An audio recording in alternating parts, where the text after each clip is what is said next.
Hi guys, very warm welcome to all of you. आज की video में बात करूंगा मैं ट्यूरिंग टेस्ट के ऊपर। अब ट्यूरिंग टेस्ट क्या है? जब अगर आप एआई के बारे में पढ़ते हैं, एआई आज की डेट में बड़ी ही लाइमलाइट में है, फील्ड काफ़ी बात हो रही है, तो उसमें ट्यूरिंग टेस्ट एक बड़ा ही इंपॉर्टेंट टेस्ट माना गया है, बड़ा ही इंपॉर्टेंट कॉन्सेप्ट है क्या ये? ठीक है, इसको समझने के लिए थोड़ा सा हमें हिस्ट्री में जाना पड़ेगा, एआई की हिस्ट्री के बारे में बात करनी पड़ेगी। एआई की फील्ड कोई नई फील्ड नहीं है, पुरानी फील्ड है। 1950 से ही इस फील्ड में काम हो रहा है। ठीक है, वर्ल्ड वॉर 2 के बाद से ही इस फील्ड पे काम हो रहा है। तो अब क्या था, 1950s आते आते जितने भी इंटेलिजेंट लोग थे, साइंटिस्ट थे, उनके बीच में क्वेश्चन था।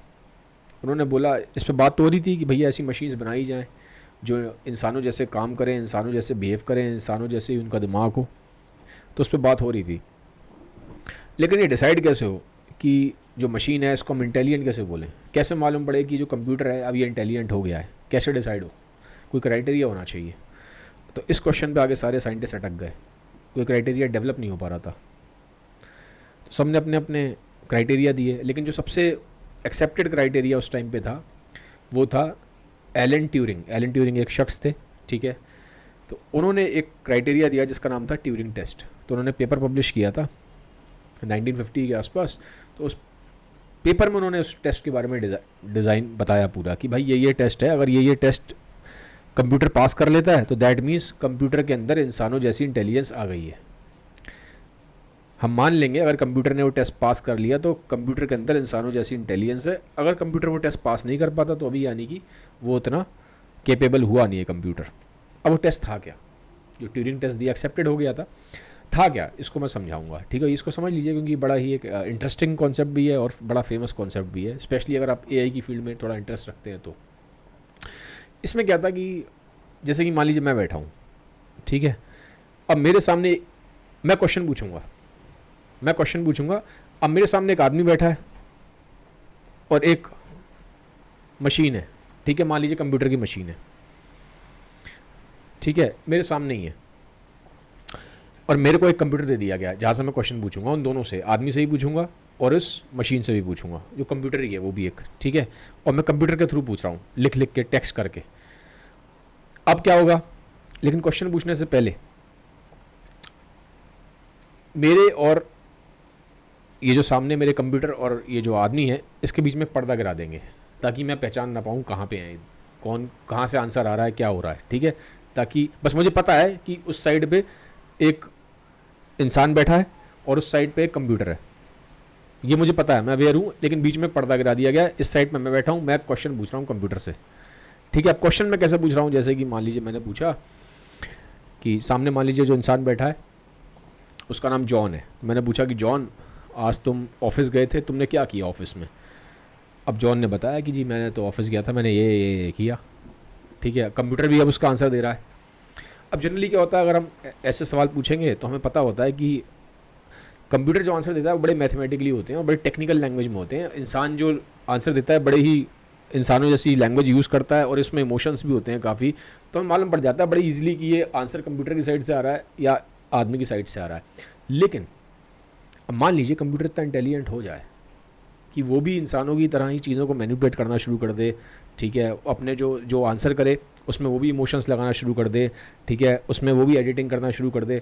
तो वो बिल्कुल ह्यूमन के बिहेवियर को, ह्यूमन के आंसर को रेप्लिकेट करे, उसको कॉपी करे और बिल्कुल इसी तरह से आंसर दे। मान लीजिए जॉन ने आंसर दिया, मैंने पूछा जॉन से, आप ऑफिस गए थे आज, आप 9 to 6 तो आपने क्या क्या किया? तो जॉन ने बताया कि मैंने ये काम किया, मैंने कोडिंग करी, मैंने ये करा, मैंने लंच किया, ये किया, फिर मैंने गाड़ी ली, गाड़ी मैंने पार्किंग में से निकाली और मैं घर आ गया, अब मैं आराम कर रहा हूँ, ठीक है, ये बताया। अब मान लीजिए कंप्यूटर भी ऐसे ही आंसर दे कि मैं भी ऑफिस गया और मैंने ये काम किया, मैंने खाना खाया, खाने में राजमा चावल खाए, और मैं फिर शाम को फिर मेरे को थोड़ा सा लगा कि मेरे को अब टायर्डनेस हो रही है, थोड़ा मेरे को सिर दर्द हो रहा है, तो मैं भी उठ गया, मैंने चाय कॉफ़ी पी, ठीक है, थोड़ा दोस्तों से बातें करी और फिर मैं घर आ गया। अब ये आंसर आप बता नहीं पाएंगे, मुश्किल हो रहा है बताना कि वो आंसर जॉन दे रहा है या सामने बैठा कंप्यूटर दे रहा है, कैसे मालूम पड़ेगा? और बीच में पर्दा डाला हुआ है मेरे, मुझे तो दोनों एक जैसे लग रहे हैं, ठीक है। तो अगर ऐसा हो जाता है कि रिपीटेडली जब मैं क्वेश्चंस पूछूं, अब एक क्वेश्चन में नहीं, कई क्वेश्चंस को पूछने पड़ेंगे, बहुत सारे क्वेश्चंस पूछने पड़ेंगे, बहुत अलग अलग फील्ड के क्वेश्चंस पूछने पड़ेंगे। ये तो मैंने आपको बहुत एक छोटा सा एग्जांपल दिया। तो अगर मैं लगातार क्वेश्चंस पूछ रहा हूँ और लगातार मुझे ऐसे आंसर्स मिल रहे हैं जहाँ पे मुझे समझ में नहीं आ रहा कि आंसर कौन दे रहा है, इंसान दे रहा है, जॉन आंसर दे रहा है या कंप्यूटर आंसर दे रहा है, तब हम बोलेंगे कि ट्यूरिंग टेस्ट कंप्यूटर ने पास कर लिया है। अब जो कंप्यूटर है वो सच में इंसान की तरह इंटेलिजेंट हो गया है, वो इंसान जैसा बिहेवियर दिखा रहा है। ठीक है, तो अब इसमें 4 चीज़ें होती हैं, जिसमें 4 कॉन्सेप्ट हैं। इसको मैं आपको समझाता हूँ कि ये 4 इसमें चीज़ों का यूज़ किया जाता है ट्यूरिंग टेस्ट को डिज़ाइन करने में, कि मतलब ये कंप्यूटर के अंदर 4 ये चीज़ें होनी चाहिए तब वो इस तरह की इंटेलिजेंस शो कर पाएगा। तो इसको समझ लो, बेसिक कॉन्सेप्ट्स हैं, आपको हेल्प रहेगी अगर आप थोड़ा सा भी एआई के बारे में पढ़ते हैं। तो पहला कॉन्सेप्ट होता है जो कंप्यूटर यूज़ करेगा, NLP, natural language processing. Natural language processing क्या है कि जैसे मान लीजिए मैं टाइप कर रहा हूँ उसको कि आज आपने क्या किया पूरे ऑफिस में, तो समझ तो पाए इसको, ठीक है। या मैं उसको बोल रहा हूँ, जैसे कि हम कंप्यूटर यूज़ कर आज के टाइम में मोबाइल में हम सिरी यूज़ करते हैं या हम गूगल असिस्टेंट यूज़ करते हैं। तो जब आप कंप्यूटर से बोलते हैं कि आज का वेदर क्या है इस जगह का, या मुझे भूख लग रही है, मुझे कुछ अच्छा खाने को बताओ, तो जब आप बात करते हैं मोबाइल कंप्यूटर से अपने बात कर रहे हैं, तो मोबाइल भी एक तरह का छोटा कंप्यूटर ही है। तो जब आप बात कर रहे हैं, सिरी से बात कर रहे हैं या कुछ भी कर रहे हैं, तो वो आपकी लैंग्वेज कैसे समझ रहा है, जो आप इंग्लिश बोल रहे हैं, हिंदी बोल रहे हैं, जो भी लैंग्वेज आप बोल रहे हैं, वो कैसे समझ रहा है। इसको बोलते हैं नेचुरल लैंग्वेज प्रोसेसिंग। ये कंप्यूटर आपकी भाषा को समझ पा रहा है, तो ये उसके अंदर कैपेबिलिटी होनी चाहिए, तभी वो आगे ट्यूरिंग टेस्ट पास कर पाएगा। तो पहला उसके अंदर ये नेचुरल लैंग्वेज प्रोसेसिंग। सेकंड बोलते हैं नॉलेज रिप्रेजेंटेशन। नॉलेज रिप्रेजेंटेशन क्या है कि जो आप उसको इन्फॉर्मेशन उसको दे रहे हैं वो कहीं ना कहीं स्टोर होगी। जो आप उसको नॉलेज दे रहे हैं, जैसे आपने उससे बोला कि जॉन तुमने ऑफिस में क्या किया, हमने एक क्वेश्चन पूछा था, तो उसको पता होना चाहिए कि जॉन क्या है, कौन है, मतलब एक इंसान का नाम है जॉन, और ऑफिस क्या होता है। ठीक है, इंसान ऑफिस जाता है तो क्या करता है, तो कहीं ना कहीं उसके पास वो नॉलेज होगी, तभी तो आपका आंसर कर पाएगा। तो जो भी आप उससे पूछेंगे, मान लीजिए आपने पूछा कि इंडिया की कैपिटल क्या है, यूएस की कैपिटल क्या है, तो उसको पता होना चाहिए इंडिया क्या है, यूएस क्या है, कैपिटल क्या होता है। तो ये नॉलेज कहीं ना कहीं उसके पास स्टोर होगी, तभी तो वो आंसर कर पाएगा आपका। तो उसको बोलते हैं नॉलेज रिप्रेजेंटेशन। ये सेकंड उसका पार्ट है। उसके अंदर ट्रेट्स हैं कंप्यूटर के अंदर जो होने चाहिए, तभी वो ट्यूरिंग टेस्ट पास कर पाएगा, नॉलेज रिप्रेजेंटेशन। थर्ड बोलते हैं ऑटोमेटेड रीजनिंग। ऑटोमेटेड रीजनिंग का मतलब है कि जो मैंने उससे क्वेश्चन पूछा, ठीक है, तो उसका जो उसके पास नॉलेज है उसके बेसिस पे उसको आंसर कर पा रहा है। जैसे हमने पूछा उससे कि आज जॉन तुमने क्या किया था, या इंडिया की कैपिटल क्या है, तो उसको पास पीछे नॉलेज में स्टोर होगा ना कि इंडिया क्या है, कैपिटल क्या होता है, या यूएस की कैपिटल क्या है, तो यूएस क्या है। ये मैंने पूछा जॉन तुमने ऑफिस में क्या किया, तो उसको पता होना चाहिए कि जॉन किस चीज़ का नाम है, शख्स का नाम है, किसका नाम है, ऑफिस क्या चीज़ होती है, इंसान ऑफिस में जाता है तो क्या करता है।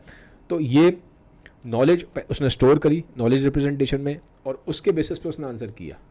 ठीक है, तो ये ऑटोमेटेड रीजनिंग है कि वो जो नॉलेज उसके पास जो स्टोर है उसके बेसिस पे वो ऑटोमेटिकली एनालिसिस करके लॉजिक लगा के आंसर देता है।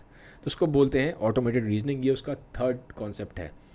ठीक है, चौथा होता है मशीन लर्निंग, जिसके बारे में भी हम काफ़ी सुनते हैं। तो ये 4 चीज़ें उसके अंदर होनी चाहिए। मैं बताता हूँ मशीन लर्निंग क्या है। ये 4 चीज़ें उसके अंदर होनी चाहिए, तभी वो हम बोलेंगे वो ट्यूरिंग टेस्ट पास करने के लायक है। Natural language processing, knowledge representation, जहाँ वो नॉलेज स्टोर कर रहा है उस नॉलेज का यूज़ करके आंसर दे रहा है, ऑटोमेटेड रीजनिंग। चौथी चीज़ और है मशीन लर्निंग। मशीन लर्निंग क्या है, बहुत सिंपल वर्ड में बताता हूँ। हम ये भी चाहते हैं, जैसे इंसान क्या होता है, इंसान जब चीज़ें करता है तो इंसान गलतियों से सीखता भी है, इंसान गलतियों से सीखता भी है। ठीक है, तो ये हम चाहते हैं कंप्यूटर भी करे, लेकिन अब हम कंप्यूटर को बार बार कोड नहीं करेंगे। नॉर्मली कंप्यूटर कैसे काम करता है, कंप्यूटर में कोडिंग करनी पड़ती है, प्रोग्रामिंग लिखनी पड़ती है, तब कंप्यूटर काम करता है। लेकिन अब हम चाहते हैं कि अगर वो ट्यूरिंग टेस्ट काम करे, पास करे, तो उसके पास मशीन लर्निंग वाली एबिलिटी होनी चाहिए। तो मशीन लर्निंग वाली एबिलिटी में क्या है, हमें बार बार उसको कोड नहीं करना पड़ेगा, उसके बार बार प्रोग्राम नहीं करना पड़ेगा। तो कैसे करेगा फिर वो, बिना प्रोग्रामिंग कंप्यूटर के को समझ में कैसे आएगा। जनरली क्या होता है, कंप्यूटर को जो भी समझ में आता है वो प्रोग्रामिंग के थ्रू ही समझ में आता है। लेकिन अब हम मशीन लर्निंग में कह रहे हैं कि हमें कंप्यूटर को डायरेक्टली एक्सप्लिसिटली प्रोग्राम नहीं करना, डायरेक्टली प्रोग्राम नहीं लिखना, कोडिंग नहीं करनी बार बार। तो कैसे समझेगा, इसका एग्जांपल आप समझ लीजिए। जैसे कि बहुत सिंपल तरीके से बताता हूँ, एग्जांपल देता हूँ। मान लीजिए हमें पतंग उड़ानी है, ठीक है। अब एक छोटा बच्चा है, मान लीजिए 10-12 साल का है, वो अपने फादर को देखता है। मान लीजिए उसके फादर हैं 40 साल के आसपास, ठीक है। तो 40 साल के उसके फादर हैं, और उसके फादर उसको सिखाते हैं पतंग उड़ाना, ठीक है। तो एक तरीका तो ये है कि पतंग उड़ाना उसको ऐसे सिखाएं कि बेटा ये धागा होता है, इसको ऐसे हाथ में पकड़, तू इसको ऐसे पकड़, फिर ऐसे कर, फिर ऐसे कर, फिर पतंग ऊपर जाएगी तो ऐसे कर, फिर ऐसे कर, ऐसे कर। एक एक स्टेप उसको हाथ में बिल्कुल उसके जो धागा होता है जो बिल्कुल उसको हाथ में लपेटें, उसको बताएं, उसको हाथ पकड़ें, उसको एक एक चीज़ ऐसे ऐसे करके सिखाएं, ठीक है। एक तरीका तो ये है कि फ़ादर अपने लड़के को ऐसे सिखा सकते हैं पतंग उड़ाना।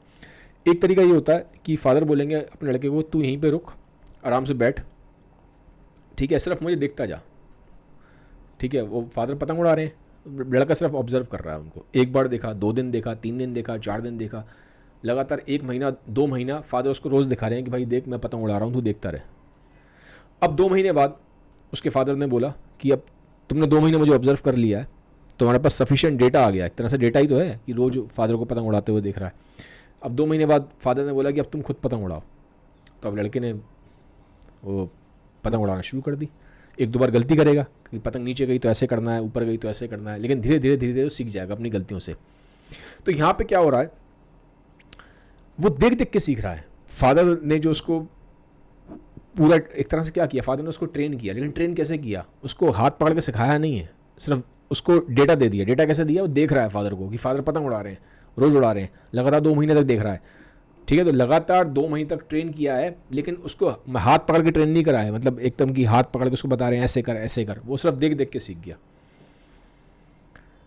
ठीक है। तो यही मशीन लर्निंग में होता है। हम इसको अगर आप एग्जाम्पल लेंगे ऐसे, मशीन लर्निंग में कंप्यूटर को आप डायरेक्टली कोड नहीं कर रहे हो, सिर्फ आप उसको डेटा देते जाओगे, डेटा देते जाओगे, देते जाओगे। तो डेटा धीरे धीरे जब आप डेटा उसको दोगे तो आप उसको ट्रेन कर रहे हो। जैसे फादर उसको डेटा दे रहे थे, लगातार 2 महीने तक वो ऑब्जर्व कर रहा था अपने फादर को पतंग उड़ाते हुए।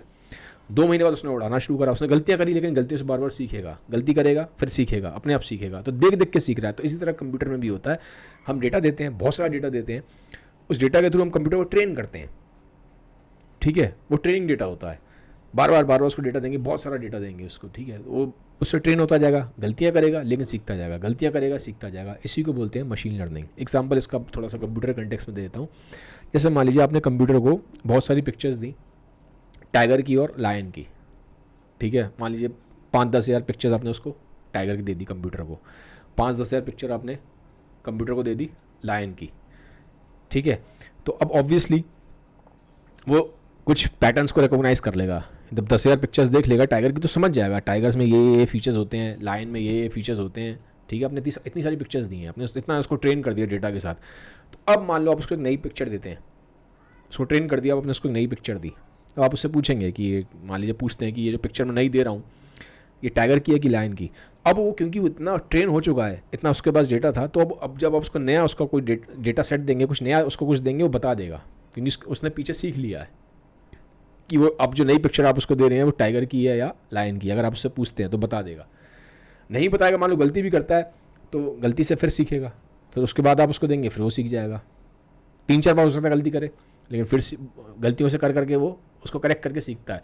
तो ये मशीन लर्निंग है कि हम गलतियाँ कर रहे हैं, लेकिन हम उसको कंप्यूटर गलती करता है लेकिन अपनी गलतियों से बार बार सीखता भी है, ठीक है। तो ये है, this is about machine learning, ठीक है। तो उसमें ऑलरेडी कुछ एल्गोरिथम्स फीड होती हैं, पहले से ही एल्गोरिथम्स फीड होती हैं। उन एल्गोरिथम्स के बेसिस पे वो पैटर्न्स को रिकॉग्नाइज करता है। जैसे मैंने बोला अभी आपको कि वो रिकॉग्नाइज कर लेगा कौन सा लायन है, कौन सा टाइगर है उसको, क्योंकि अपने बहुत सारा डेटा दे दिया, उसके पास पीछे एल्गोरिथम्स उसके पास हैं पहले से, जिनके बेसिस पे वो पैटर्न्स को रिकॉग्नाइज करता है। तो नेक्स्ट टाइम जब आप उसको कोई पिक्चर देंगे टेस्ट करने के लिए कि इसने सीखा कि नहीं सीखा, जैसे फादर एग्जांपल के लिए फादर ने बोला था 2 महीने बाद कि अब तुम पतंग उड़ा के दिखाओ, फादर ने उसको टेस्ट किया। तो ऐसी मान लीजिए अब आप उसको बाद में टेस्ट कर रहे हैं एक पिक्चर देके कि भाई अब कंप्यूटर महोदय आप बताइए कि ये जो पिक्चर है ये टाइगर की है लायन की है, तो पीछे के उससे वो सीख जाएगा, क्योंकि उसको अपने उसको बहुत सारा डेटा दे रखा है। नहीं भी सीखेगा, गलती भी करेगा मान लो तो, लेकिन वो गलती कर करके बार बार बाद में सीख जाएगा। तो इसको बोलते हैं मशीन लर्निंग, कि हम कंप्यूटर को डायरेक्टली कोड नहीं कर रहे हैं, प्रोग्राम नहीं लिख रहे हैं, लेकिन वो अपनी गलतियों से बार बार उसको बहुत सारा डेटा दे दिया जाता है, बहुत डेटा दिया जाता है, ठीक है। एम्पल अमाउंट ऑफ डेटा दिया जाता है, बिग डेटा बोलते हैं, बहुत डेटा होता है उसके पास, लेकिन उससे फिर वो गलतियाँ कर करके सीख जाता है।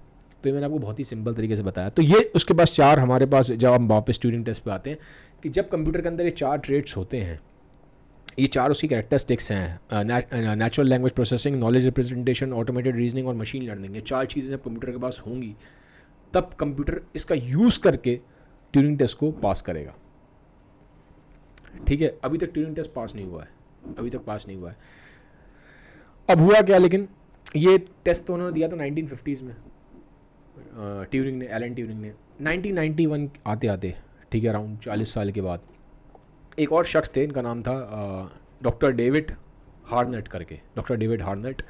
उन्होंने बोला कि जो एलन ट्यूरिंग का जो टेस्ट है, ये टेस्ट तो ठीक है लेकिन कॉम्प्रिहेंसिव टेस्ट नहीं है, क्योंकि ये बहुत ही नैरो तरीके से इंटेलिजेंस को चेक कर रहा है, सिर्फ आपने क्वेश्चन पूछ रहे हैं उसके आंसर कर रहा है, तो बहुत ही नैरो तरह की इंटेलिजेंस चेक हो रही है। अभी हम इससे ये नहीं बोल सकते कि कंप्यूटर जो है वो इंसान की तरह इंटेलिजेंट हो गया, क्योंकि इंसान तो बहुत काम करता है, इंसान तो क्रिएटिव भी है, इंसान तो टूल्स को यूज़ करना जानता है, इंसान हथौड़ा मारना भी जानता है, इंसान लकड़ी काटना भी जानता है, इंसान कंप्यूटर का यूज़ करना भी जानता है, इंसान ड्राइंग बनाना भी जानता है, इंसान पेंटिंग करना भी जानता है, ठीक है। तो इंसान हाथों से काम करता है, ठीक है, हाथ पैरों से काम ले सकता है, तो ये भी उसकी इंटेलिजेंस है। तो ये तो अभी हम टेस्ट नहीं कर रहे, आप तो सिर्फ क्वेश्चन पूछ रहे हो उससे कि भैया जॉन ने क्या किया पूरे ऑफिस में, लेकिन ये क्या टेस्ट हो रहा है? अगर क्या वो ये टेस्ट कर पाएगा कि अगर हम उसको बोलें कि पिक्चर पेंट कर दे, एक बिल्ली की पिक्चर बनानी है, तो क्या वो बना पाएगा? अगर हम उससे पूछें कि पीछे दीवार का रंग क्या है, क्या वो बता पाएगा?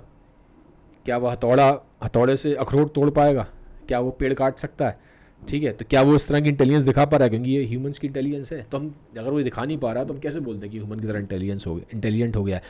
तो उन्होंने बोला, इन्होंने डेविड ने, कि जो एलन ट्यूरिंग ने जो डेफिनेशन दी है इंटेलिजेंस की, बड़ी ही नैरो डेफिनेशन है, इससे नहीं मालूम पड़ेगा। तो उन्होंने जो ट्यूरिंग टेस्ट है, ओरिजिनल ट्यूरिंग टेस्ट, इसको थोड़ा सा एक्सपैंड किया। तो इसको एक्सपैंड किया तो ये बन गया टोटल ट्यूरिंग टेस्ट। अब टोटल ट्यूरिंग टेस्ट में उन्होंने 2 चीज़ें और ऐड कर दी। इसको समझने के लिए पहले थोड़ा समझ लेते हैं अब टोटल ट्यूरिंग टेस्ट कैसे है। जैसे वही दोबारा वाला एग्जांपल समझ लो, मैं बैठा हूँ और मेरे बीच में पर्दा है, उस साइड पे जॉन बैठा है और उस साइड पे एक मशीन है, कंप्यूटर है।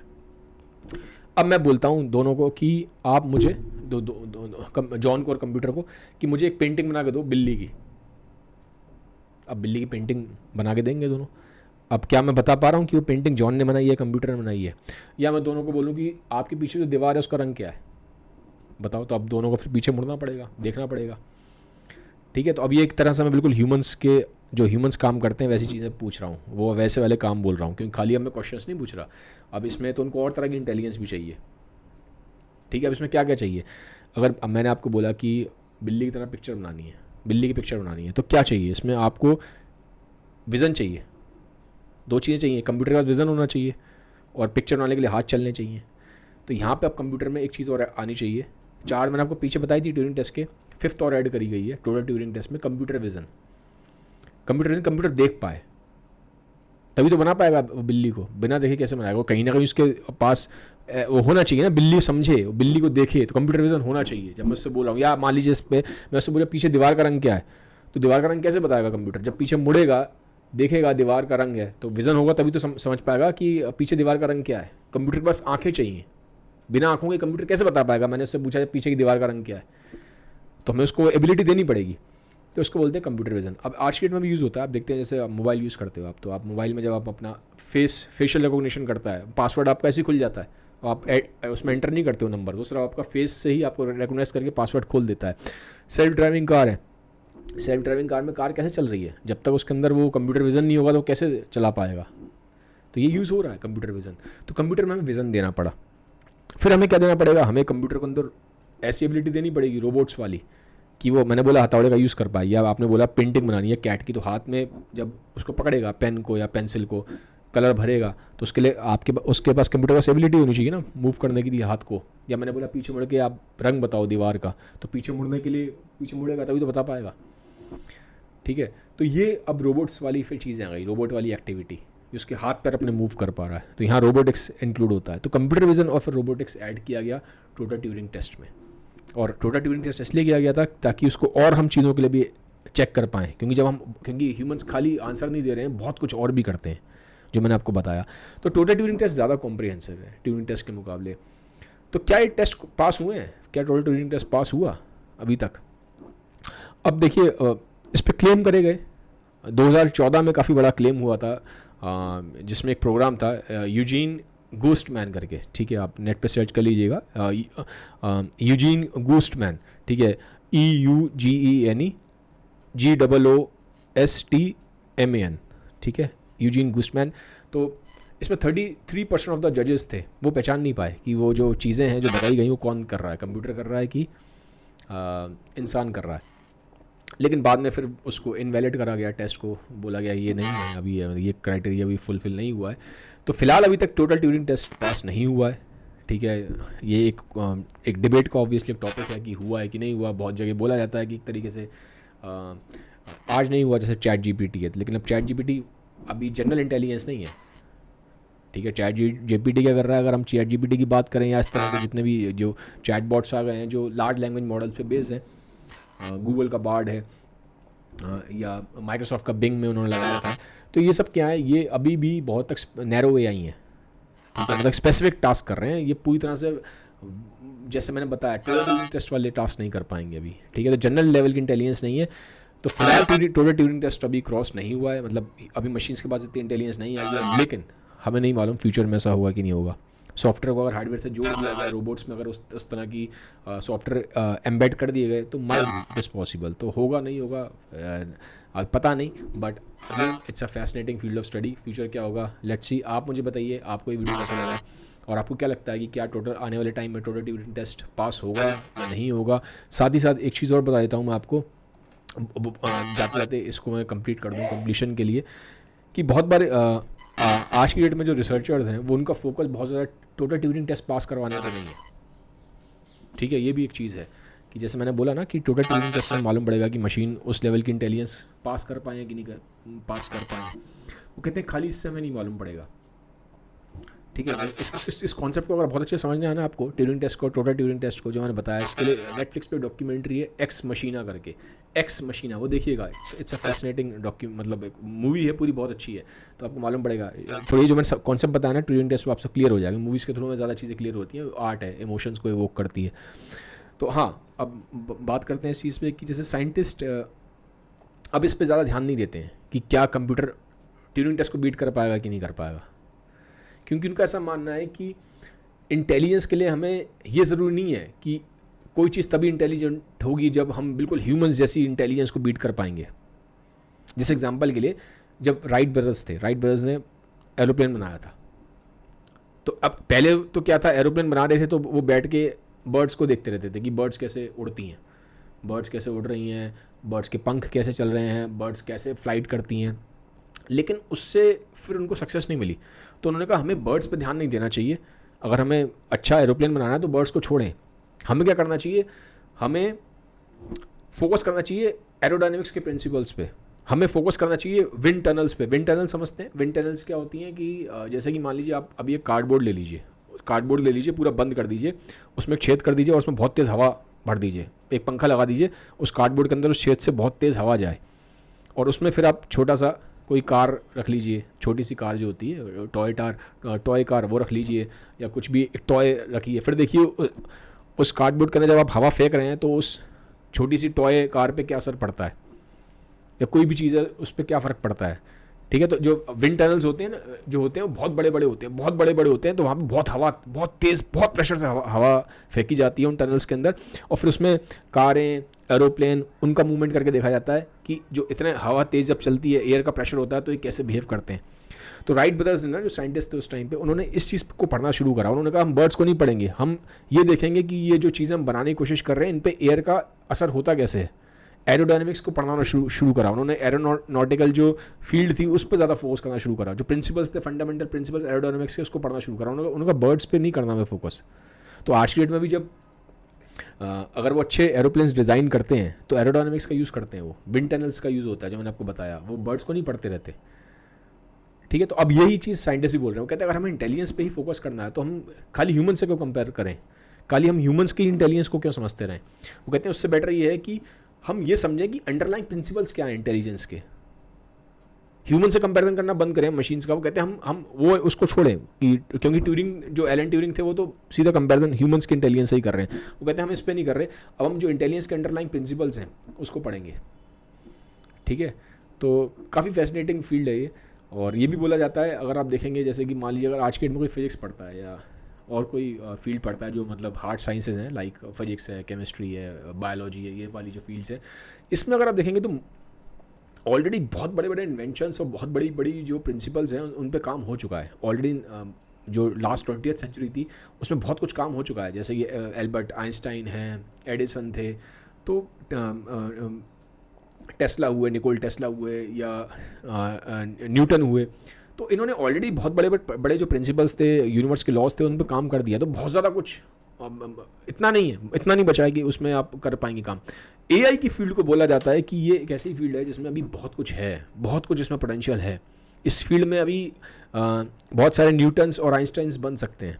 इनफैक्ट ये भी था, एक सर्वे हुआ था तो जिसमें देखा गया था, मैं इसके बारे में पढ़ रहा था कि साइंटिस्टों से, जो आज की डेट में साइंटिस्ट हैं, उनसे पूछा गया था कि आपके लिए इस टाइम बहुत फेवरेट फील्ड ऑफ स्टडी क्या है। तो उन्होंने एक तो मॉलिक्यूलर बायोलॉजी बोला था, मॉलिक्यूलर बायोलॉजी। सेकंड उन्होंने इसी को बोला था, एआई को, क्योंकि इसमें पोटेंशियल बहुत है। पोटेंशियल इन द सेंस अभी इसमें इन्वेंशंस हैं करने को। फिजिक्स में, केमिस्ट्री में ऑलरेडी हो चुका है, बहुत कम रह गया है, ऑलरेडी साइंटिस्टों ने कर दिया, लेकिन इस फील्ड में बहुत कुछ है। तो it's a fascinating field of study. But obviously ये भी एक चीज़ आ रही है कि एग्जिस्टेंशियल रिस्क होगा, उसके अपने डेंजर्स भी हैं। इस चीज़ पे बात हो रही है।